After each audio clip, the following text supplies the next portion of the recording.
Hi everyone, मेरा नाम ऋषभ है और बात करेंगे आज रेलवे सेक्टर की। पूरे के पूरे रेलवे स्टॉक्स के बारे में आपको बताऊंगा क्योंकि बहुत ज्यादा हाइप में रहता है रेलवे और डिफेंस दोनों ही। तो आज रेलवे को कवर करेंगे, कल डिफेंस सेक्टर को कवर करेंगे।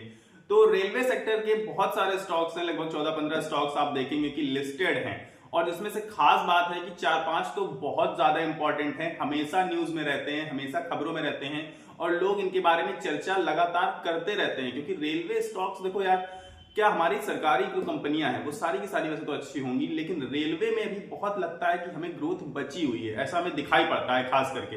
पर मैं पर्सनली आपको बताता हूं कि मैं रेलवे सेक्टर या फिर रेलवे स्टॉक्स के ऊपर ज्यादा बातचीत क्यों नहीं करता हूं। उसका रीजन है कि रेलवे स्टॉक्स पूरा साल परफॉर्म करने वाले स्टॉक्स नहीं होते हैं यार। मैंने पर्सनली देखा है, जो डाटा उठा के पूरी हिस्ट्री उठा के देखी, तो रेलवे स्टॉक्स आप देखेंगे कि कब परफॉर्म करते हैं, बजट से पहले, बजट के आने के पहले अच्छा परफॉर्मेंस दिखाएंगे आपको और इसके बाद गिरावट का सामना इन्हें करना पड़ता है। यानी कि पूरा साल परफॉर्मिंग स्टॉक्स नहीं है ये, इसीलिए मैं इनमें ज्यादा बात नहीं करता हूं। लेकिन बात करने के लिए इसमें बहुत कुछ है, ये मैंने नोटिस करा जब मुझसे भाई किसी ने क्वेश्चन किया कि रेलवे स्टॉक्स के बारे में बताओ। तो बात करने के लिए इसमें बहुत ज्यादा इसलिए है क्योंकि आने वाला समय बहुत अच्छा होने वाला है रेलवे के लिहाज से। ये मैंने नोटिस किया क्योंकि जब आप फॉरेन कंट्रीज में जाके देखेंगे या फॉरेन कंट्रीज में बिना जाए भी देखेंगे आप सर्च करके, तो उनका रेलवे सिस्टम बहुत ज्यादा इंप्रूव्ड पाएंगे और बहुत ज्यादा बेहतर पाएंगे। बहुत बेहतर है, ये हम सबको पता है कि हमारा रेलवे सिस्टम बहुत घटिया है और बहुत खराब है कंपेयर टू द अदर्स। बाकी कंट्रीज से अगर हम कंपेयर करेंगे तो बहुत खराब पाएंगे। अब इसका क्या मतलब हुआ? इसका मतलब ये हुआ कि क्या रेलवे सेक्टर हमारा ऐसा ही खराब हमेशा रहने वाला है? पर ऐसा बिल्कुल नहीं होने वाला। ये आप सब लोग जानते हैं ये चीज, क्योंकि लगातार ग्रोथ दिखा रहा है रेलवे सेक्टर। रेलवे सेक्टर क्या, पूरा का पूरा इंडिया, पूरा हमारा देश ग्रोथ दिखा रहा है और देश जैसे जैसे आगे बढ़ेगा वैसे रेलवे सेक्टर को भी आगे बढ़ना है, ये तो कंफर्म बात है। ठीक, तो अब जब रेलवे सेक्टर आगे बढ़ेगा, भले थोड़ा तेज बढ़े, कभी धीमे बढ़े, पर निरंतर बढ़ता रहेगा क्योंकि उसे किस मुकाम पर पहुंचना है हम सबके सामने वो चीज है। मतलब हमें पता है, हमारा गोल सेट है। क्योंकि वो जो कंट्रीज हैं वहां पर जाके जब हम देखेंगे तो पाएंगे कि रेलवे सेक्टर कहां, किस आसमान की ऊंचाइयों तक पहुंच चुका है। अब दूसरी चीज, हमारे देश में एक प्रॉब्लम और भी है कि बहुत सारे लोग टिकट तक नहीं लेते। पता है आपको, ये सिस्टम चल रहा है हमारे में रेलवे में। रेल्स की क्या हम बात करें, हम अपने इंफ्रा की क्या बात करें, इंफ्रास्ट्रक्चर चलिए मान लीजिए बहुत बेहतर नहीं है, रेलवे सिस्टम बहुत बेहतर नहीं है, पर हम लोग भी बहुत बेहतर नहीं है। मतलब हम लोगों की भी सोच वहां तक नहीं गई है अभी कि हमारे देश में सब कुछ बेहतर हो सके। और अगर हम लोग रेलवे टिकट्स लगातार, अगर हर इंसान, जितने लोग रेलवे में सफर करते हैं, अगर रोज टिकट लें तो शायद रेलवे सिस्टम जल्दी इंप्रूव हो जाएगा। ये मैं आपको बताना चाहता हूँ। खैर, नहीं भी हुआ तो भी धीरे धीरे तो होता ही रहेगा क्योंकि ये लोग तो नहीं सुधरने वाले, ये तो फिक्स है। तो अब रेलवे सिस्टम को सुधरना है, ये निश्चित बात है। अब उससे फायदा किस किस को होगा, खास बात है। पूरे के पूरे रेलवे सिस्टम को तो होगा ही होगा, लेकिन 3-4 मेजर कंपनियां हैं, उनमें से आरवीएनएल, राइट्स और आईआरसीटीसी और आईआरएफसी, 4 तो बहुत मेजर कंपनियां हैं और बहुत मुनाफे वाली कंपनियां हैं। खैर, लगातार इन्हें प्रॉफिट दिखाती रहती हैं, कभी लॉस में जल्दी से जाती नहीं कंपनियां। काफी टाइम से आप देखेंगे, पहले रेलवे सेक्टर बहुत लॉस में जाया करता था, लेकिन अब रेलवे ने इंप्रूवमेंट शुरू किया है और प्रॉफिट में रहने लगी कंपनियां सारी की सारी लगभग। तो अब मैं बताता हूं आपको कि मेरा इनमें से सबसे फेवरेट स्टॉक कौन सा है, वो है आईआरएफसी। आईआरएफसी का मतलब देखो, मेरा सेक्टर ही पूरा का पूरा फाइनेंस सेक्टर मुझे बहुत ज्यादा पसंद है। तो इंडियन रेलवे को जो फाइनेंस करता है वही है आईआरएफसी भाई, तो वो मुझे कंपैरेटिवली अच्छा लगता है। ठीक, अब बात करता हूं आपसे कि क्या ये रीजनेबल प्राइस पर मिल रहे हैं सारे के सारे रेलवे जो सेक्टर के आप स्टॉक्स देखेंगे तो कुछ लोग बोल सकते थे अभी कुछ टाइम पहले तक कि बहुत महंगे हैं, ओवर वैल्यूड हैं। लेकिन अगर अब आप उठा के देखेंगे कि मार्केट में गिरावट का सामना करना पड़ा है सबको, हाँ थोड़ा बहुत इंप्रूवमेंट फिर से हुआ है इनमें अभी हाल फिलहाल, लेकिन अब ये अपने पीई रेशियो के बहुत आसपास घूमते हुए नजर आएंगे। अगर थोड़ा सा कोई महंगा लगता है तो वो आरवीएनएल है, लेकिन खैर उसकी कुछ खास प्रॉब्लम नहीं होगी आपको, आप चिंता मत करिएगा। क्योंकि पीई कभी कभी तो आप देखेंगे कि इंडस्ट्री का पीई बिल्कुल जितना भी होगा उससे 5-5, 6-6 गुना हाई पीई पर बहुत सारे स्टॉक्स ट्रेड कर रहे होते हैं। उसी का एग्जांपल आप उठा के देख लीजिए, एनटीपीसी ग्रीन एनर्जी का, उसका इंडस्ट्री का पीई और उसके खुद के पीई में जमीन आसमान का अंतर है। तो पीई से भाई हम ये डिसाइड नहीं कर सकते कि क्या हमें इसे बाई करना चाहिए या नहीं करना चाहिए।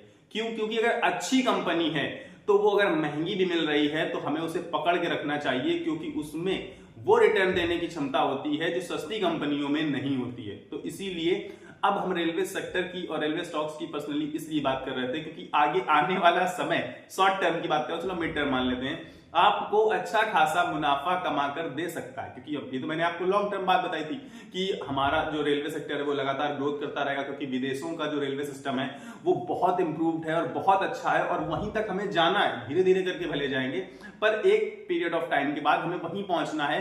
तो जब हम वहां पहुंच जाएंगे तो आप सोच लीजिए कि अभी से लेके वहां तक की ग्रोथ, तो पूरे के पूरे रेलवे जो स्टॉक्स हैं उनकी ग्रोथ कितनी ज्यादा हो चुकी होगी। ये तो लॉन्ग टर्म का नजरिया था, लेकिन अगर आप मिड टर्म के नजरिए से सोचें तो रेलवे स्टॉक्स परफॉर्म कब कब करते हैं, ये आप हिस्ट्री उठा के देखेंगे तो पाएंगे बजट के पास, जब बजट आने वाला होता है तो उसके आसपास रेलवे सेक्टर के स्टॉक्स बेहतर परफॉर्म करते हैं, अच्छा रिटर्न देते हैं। करीब करीब 15-15, 20-20, 30-30% तक का रिटर्न आपको एक एक महीने में मिलता है उस समय जब बजट आने वाला होता है। तो वही सेम सिचुएशन है भाई, दिसंबर आ चुका है, उधर फरवरी से लेके अप्रैल के बीच में आते हैं भाई बजट। ज्यादातर इस बार फरवरी में आया था, वो इंटरिम था, अब मार्च अप्रैल तक आ सकता है, ठीक। तो अब बजट आने से जस्ट पहले, क्योंकि हमारी जो मार्केट का नेचर है वो नेचर क्या है, अब बजट आया, आज चलिए अनाउंस किया, जिसने भी बजट अनाउंस किया निर्मला सीतारमण जी ने, तो उसमें उन्होंने कहा कि हम भैया रेलवे सेक्टर को 1 लाख करोड़ रुपए दे रहे हैं और इसमें ये काम करना है। तो क्या इसके बाद रॉकेट हो जाएंगे शेयर्स? क्या हाँ रॉकेट होंगे, लेकिन बहुत सारी चीजें जो हमारा शेयर मार्केट है वो पहले ही प्रेडिक्ट करता है, क्योंकि हम सबको पता है, चाहे वो रेलवे हो, खैर चाहे वो डिफेंस हो, डिफेंस के बारे में तो हम कल बात करेंगे ही। तो ये दोनों ही सेक्टर में ये होता है कि पहले से ही लोग ये अनुमान लगा लेते हैं कि बजट में इन दोनों का होना तो निश्चित है, 100% भाई, लगभग हर बार बजट में रेलवे और डिफेंस दोनों की ही बातें होती हैं। तो क्योंकि रेलवे सेक्टर में मैंने आपसे बताया कि इंप्रूवमेंट के लिए बहुत कुछ है हमारे पास, तो लगातार बातें तो करनी पड़ेंगी।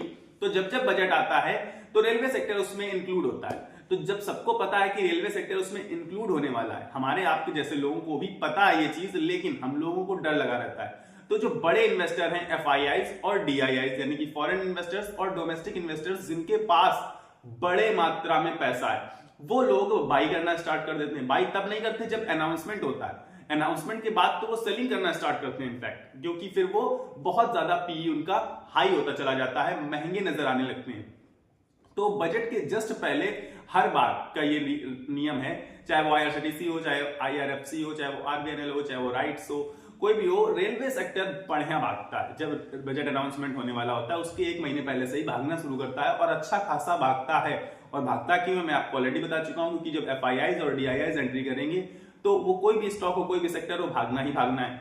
अब जब वो भागा तो अब वो समय भी आने वाला है बजट का, तो आपको ये मैं गारंटी दे रहा हूं कि 15-20% का रिटर्न इजीली मिल जाएगा अगर आप अभी पकड़ के रख लेंगे रेलवे सेक्टर के स्टॉक्स को।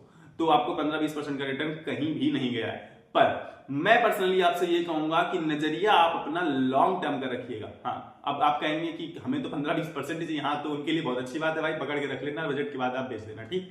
तो लेकिन आप लॉन्ग टर्म का अगर नजरिया रखेंगे तो ये आपको 15-20% ये छोटी मोटी बातें नहीं करनी पड़ेंगी, क्योंकि ये वो सेक्टर है, ये वो स्टॉक्स हैं जो आपको 15-20 हजार% का रिटर्न देने की क्षमता रखते हैं आगे आने वाले 10 से 15 सालों में।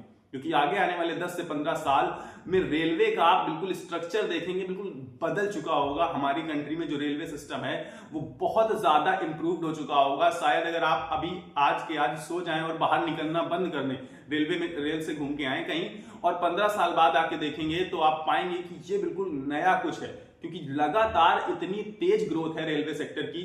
ये हम सभी ने देखा है हाल फिलहाल के सालों में, लगातार नई ट्रेन आ रही हैं, नया इंफ्रा तैयार किया जा रहा है, नया इंफ्रास्ट्रक्चर। तो उन सबसे जब इंफ्रास्ट्रक्चर बनेगा तो भी इन्हीं को फायदा होगा भाई, सबको पता है, राइट्स को फायदा होगा।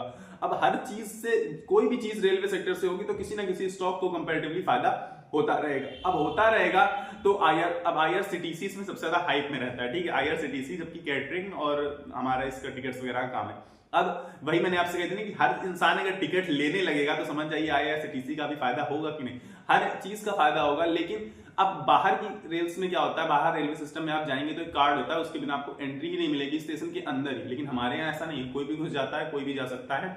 तो वही सिस्टम है और धीरे धीरे वो सिस्टम इंप्रूव होना है, और सिस्टम इंप्रूव होगा तो स्टॉक्स इंप्रूव होंगे, स्टॉक्स का प्राइस इंप्रूव होगा, और जिनके पास वो स्टॉक्स हैं उनकी झोली में पैसा इंप्रूव होगा, यानी कि पैसा बढ़ता चला जाएगा।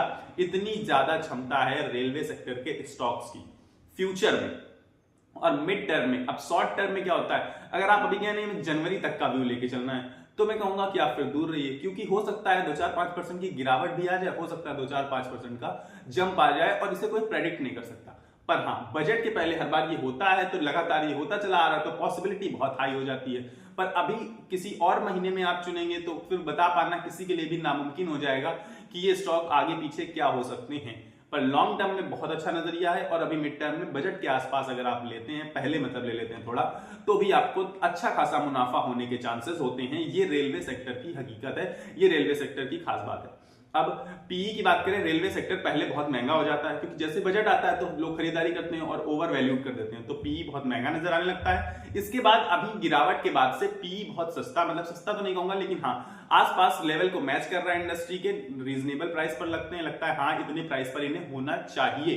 तो अब सारे के सारे रेलवे सेक्टर के स्टॉक्स अच्छे प्राइस पर मिल रहे हैं, सस्ते दामों पर ही कहूंगा मैं इन्हें मिलना। तो अगर आप बाई करना चाहें तो बिल्कुल सही समय है, खराब समय नहीं है बाई करने का। और आगे आने वाला समय भी रेलवे के लिए बहुत अच्छा होने वाला है, तो फ्यूचर ग्रोथ भी बहुत अच्छी है। तो आई होप मैंने आपको इसमें काफी सारी चीजें रेलवे सेक्टर की, रेलवे स्टॉक्स के बारे में क्लियर करी होंगी, और आपको काफी अच्छे से चीजें समझ में आ गई होंगी कि ये कब कब ग्रोथ करेंगे और कैसे कैसे ग्रोथ होगी इनकी। तो अगर आपको वीडियो पसंद आया तो वीडियो को लाइक कर दीजिए, चैनल को सब्सक्राइब करके मेरे मोटिवेशन के लिए, आपको पसंद आ रहा है इसलिए, किसी भी लिए कंफर्म करके चैनल को सब्सक्राइब कर दीजिए, उस बटन को दबा के रख लीजिए, ताकि फ्यूचर में आपको फायदा हो सके मेरी कही हुई बातों से। और अगर आपको पसंद आया वीडियो तो लाइक तो आप करेंगे ही बिल्कुल, और चैनल को सब्सक्राइब करेंगे। फिलहाल मेरे पास इस वीडियो में इतना ही है, कल मिलेंगे फिर से भाई एक बढ़िया डिफेंस सेक्टर के बारे में बातें करेंगे। और बाकी शाम को मेरा वीडियो आता है रोज, जिसमें मैं शेयर मार्केट में आज पूरे दिन भर में क्या हुआ है वो कवर करता हूं, तो सब्सक्राइब करके रख लेना चैनल को। फिलहाल इतना ही मेरे पास वीडियो में भाई, मिलेंगे अगले वीडियो में, तब तक के लिए आपको अपनी सेहत का ख्याल रखना है, स्वस्थ रहिए, मस्त रहिए, नमस्कार, धन्यवाद।